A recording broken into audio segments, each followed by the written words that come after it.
नमस्कार दोस्तों, स्वागत है आप सभी को हमारे एजुकेशनल यूट्यूब चैनल में। आज हम लोग पढ़ेंगे बीएससी थर्ड सेमेस्टर का chemistry Arrhenius equation.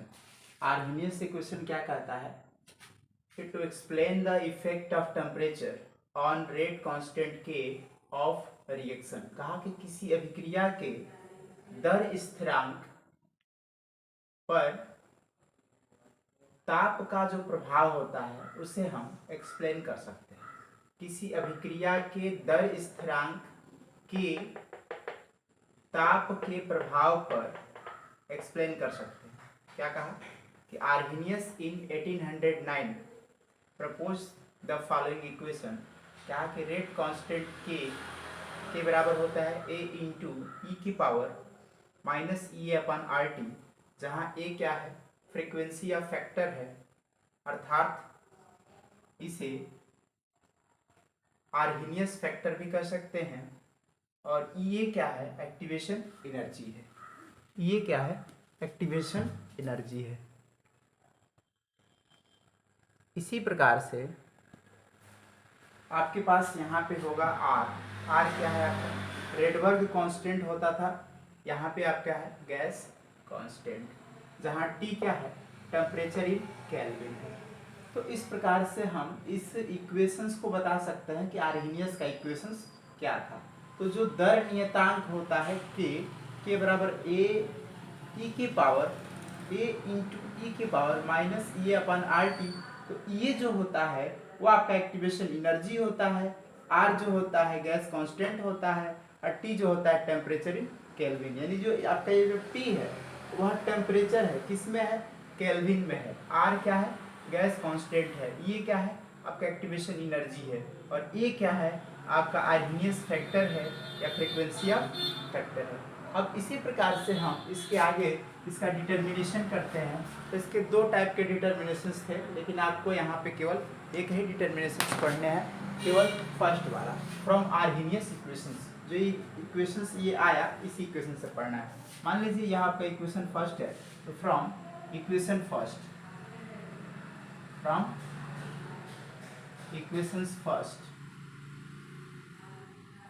From equations first, equations first क्या है, आर्हेनियस इक्वेशंस।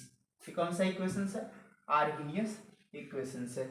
आर्हेनियस इक्वेशंस के बराबर क्या होता था, a इंटू ई के पावर माइनस ई अपन आर टी। सेम वही हमने लिख लिया।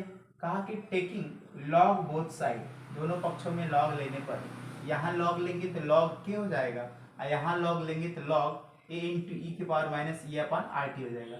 आपको पता है कि लॉग को ln लिखते हैं, लॉग को शॉर्ट फॉर्म में क्या लिखते हैं, ln लिखते हैं। और हम ये भी जानते हैं कि log m into N, log m into N क्या होता है, log m plus log n होता है। यहाँ पे क्या है, log m into N, m का कार्य कर रहा है a, रेड कलर से लिखा गया है, रेड कलर से लिखा गया, ब्लैक कलर से लिखा गया, ब्लैक कलर से। लॉग m इंटू एन ये हो जाएगा log m into N, log m plus log n। तो अब इसको हम लोग लिख रहे हैं कि लॉग m इंटू एन, यानी m का कार्य a कर रहा है और n का कार्य e कर रहा है। Log a plus log e के पावर e अपन आर टी हो गया। अब लॉग a, तो लॉग a को हम वही बताए हैं, ln को क्या लिख सकते हैं, लॉग लिख सकते हैं। तो इसको हमने लॉग k लिखा, इसको हमने लॉग a लिखा, और प्लस फॉर्म में है और e है। तो आपको पता है कि लॉग m के पावर n होता है, m के पावर n होता है, तो n बाहर चला आता है, यानी n log m हो जाएगा, n log m हो जाएगा। ये जो है पावर में है, यह आगे आ जाएगा, यहाँ आ जाएगा, आगे आ जाएगा, यानी e अपन आर टी इंटू कौन, log a base e, log वही 10 बेस e या e बेस 10। तो इसका वैल्यू क्या होता है, 1 होता है। यह हो जाएगा आपका log k बेस e, और इसको पहले लिख लिया और इसको बाद में लिख दिया, ठीक है। तो ये जो है आपका क्या था, एक्टिवेशन एनर्जी था। आर जो था वो क्या था, गैस कांस्टेंट था। टी जो था क्या था, टेम्परेचर इन केल्विन था, ठीक है। तो इस प्रकार से आपने इसकी सत्यता की जांच आपने कर लिया। अब पुनः कह रहा है कि इसको आगे लिख दीजिए, इन सबों को पीछे लिख दीजिए, पीछे लिख दिया।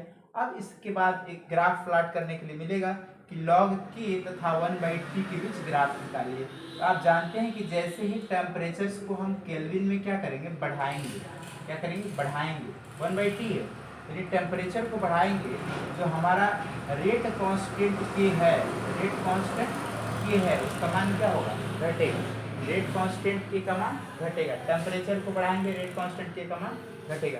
मान लीजिए टेम्परेचर यहाँ पे 1 है, 1 केल्विन है, और रेट यहाँ पे 6 पे है, ठीक है। जैसे हमने 2 पे गया, कहाँ गया, 2 पे गया, 2 केल्विन लिया, तो आपका जो रेट कांस्टेंट है वो किस पे आ गया, 5 पे आ गया। ये 2 से और ये 5 से। इसी प्रकार सिमिलरली हमने 6 पे गया डायरेक्ट, तो रेट कांस्टेंट हमारा किस पे चला जाएगा, 1 पे।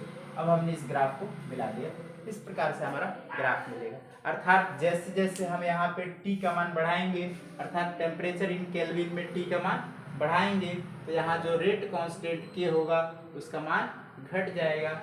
और यही आपका मोस्ट इम्पॉर्टेंट टॉपिक है।